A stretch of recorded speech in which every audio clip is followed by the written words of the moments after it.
Ubisoft just announced a new first-person Assassin's Creed game, which I'm actually really excited about. It's called Assassins Creed Nexus. The game is going to be in virtual reality, which means you'll need a VR headset in order to play. I also have a few accessibility concerns over that, which I'll get into later on in the video, some of which were actually already addressed by Ubisoft. But first, I want to talk about this gameplay. The trailer that we see kind of looks like a CGI trailer that shows us how the gameplay will feel. It looks like you're living the dream of being an assassin. But in reality, this isn't the gameplay, so I don't know how it will actually run or how it will feel to play from watching this trailer.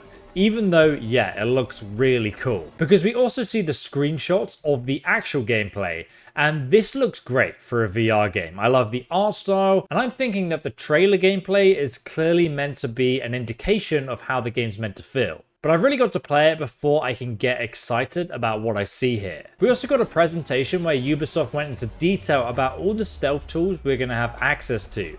And since the game is in VR, it's going to have some immersive motion control. And I'm really glad to see Ubisoft taking advantage of gesture controls like this, saying that a flick of the wrist deploys your hidden blade. You can reach behind your shoulder to equip your bow. Smoke bombs and throwing knights are equipped by reaching to your belt and your chest. And I just imagine the whole experience of accessing these different items and then throwing them and using them in combat is going to feel really natural. In fact, I've actually played a mod for the Elder Scrolls Skyrim that adds this exact feature into the game, and it feels fantastic. Apparently, we're going to have multiple tools at our disposal and multiple ways to finish the objective. I guess this means you can stealth, parkour, and or fight your way through the level. Speaking of fighting, they have a new combat system for VR, where apparently timing your strikes is going to be key. The combat system will definitely make or break this game, so I'm gagging to actually try this out for myself and let you know my opinion about it. What's really compelling to me though as an Assassin's Creed fan is that we're going to be going back to these other free time periods and experiencing three untold new stories based across the three different timelines from the previous games. So if we're lucky, we might even get the answers to some unanswered questions we've had. The characters we're going to be playing are Ezio from Assassin's Creed, where we actually go to Venice in the Italian Renaissance in the 15th century, and apparently some old friends are going to be making an appearance there.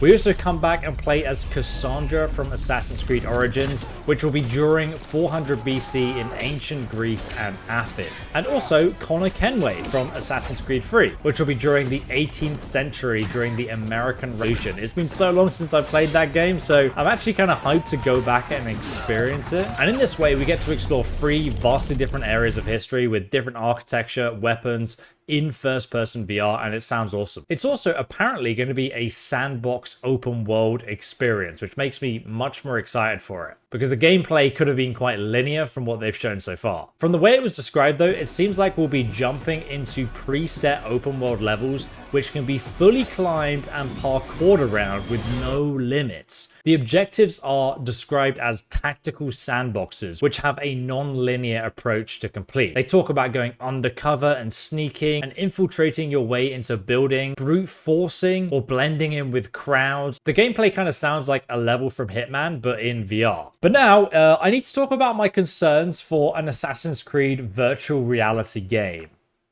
because I have a few. Firstly, the affordability of VR headsets. It has got better over time, and fortunately, since it's releasing on the Meta Quest 2, which is a standalone headset that doesn't actually need to be plugged into a computer to run its game, it's got a rather freeing experience. So playing Assassin's Creed on something like this with no wire hanging out of the back of your head to trip over is a pretty big plus. Secondly, some people can't play VR. I've actually experienced motion sickness during my Skyrim VR playthrough, and I kind of had to build myself into it so I could last for longer play sessions. But the good news is that Ubisoft thought of that. They will be having comfort features for virtual reality, like teleporting to locations instead of physically walking there, vignetting for peripheral vision blocking, which basically just does this and gives you tunnel vision, which reduces motion sickness. Even features to help people, get this, with fear of heights. The effectiveness of these features remains to be seen, but if you're interested in staying up to date with the first-person Assassin's Creed VR game, then make sure you hit subscribe, and I'll see you guys in the next video. Goodbye.